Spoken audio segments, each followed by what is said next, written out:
бейбітшілік пен келісімнің дәлелі болып табылады. 2021 жыл еліміз үшін айрықша мерекелі жыл. Себебі осыдан 30 жыл бұрын Қазақстан Республикасы әлемдік аренада ойып тұрып орын алып тәуелсіз ел атанды. Назарбаев зияткерлік мектептерінде ұлы дала мұрагерлері домбырашылар флешмобы дәстүрлі түрде өтеді. Бүгін Ақтау қаласындағы химия-биология бағытындағы Назарбаев зияткерлік мектебінің қос перне домбырашылар тобы Қазақстан Республикасы тәуелсіздігінің 30 жылдығы және 1 желтоқсан тұңғыш президенттігіне орай дайындаған шығармаларды орындайды. Құрманғазы Сабырбайұлы, Балбырауын күйі. Қабыл алыңыздар.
Абай Құнанбаевтың шығармасы «Желсіз түнде жарығай». Тамашалаңыздар.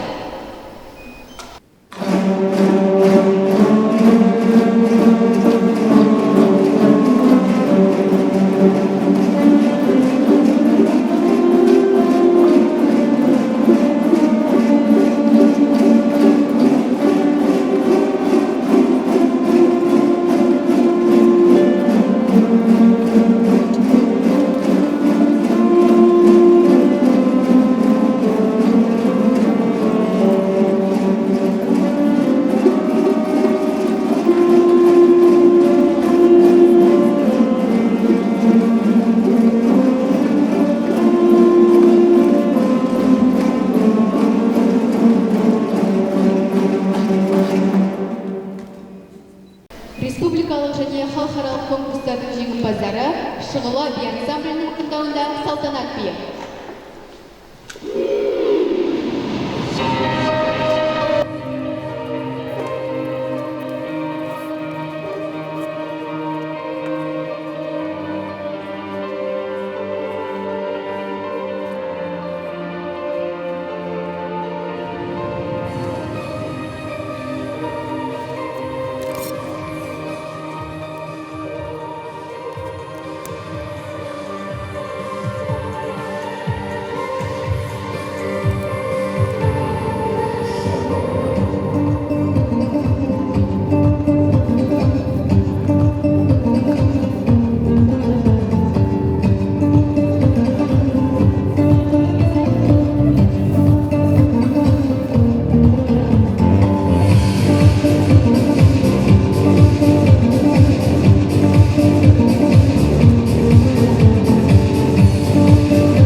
Күй, сені тәтті көрем жаным сүйіп, тыңдаймын, тыным алмай жаным күйіп.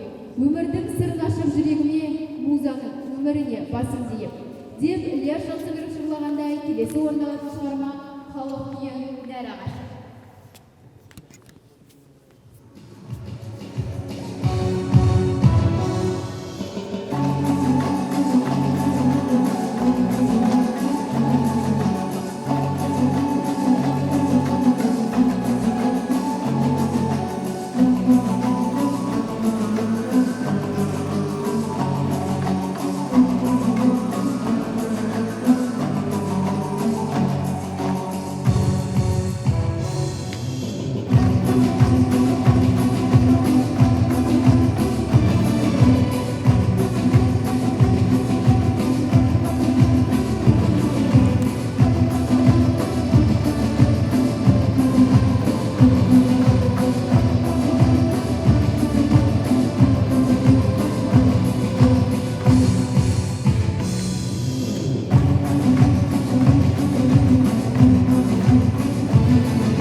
орманда буырқанға, кей жатыр найзағайда бұлтты жарға, кей жатыр толқынында теңіздерді, кей жатыр шертушісін күтіп алды.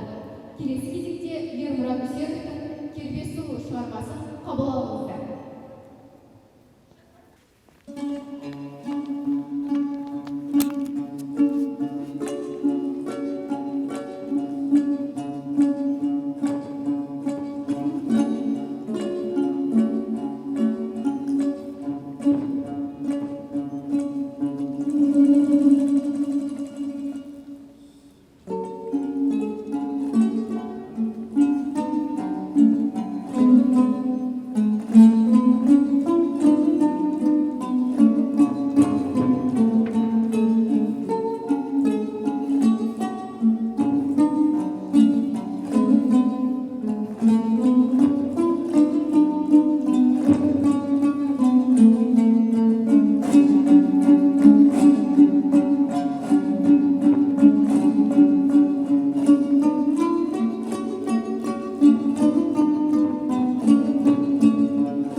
Домбырашылар флешмобы өз мәресіне жетті.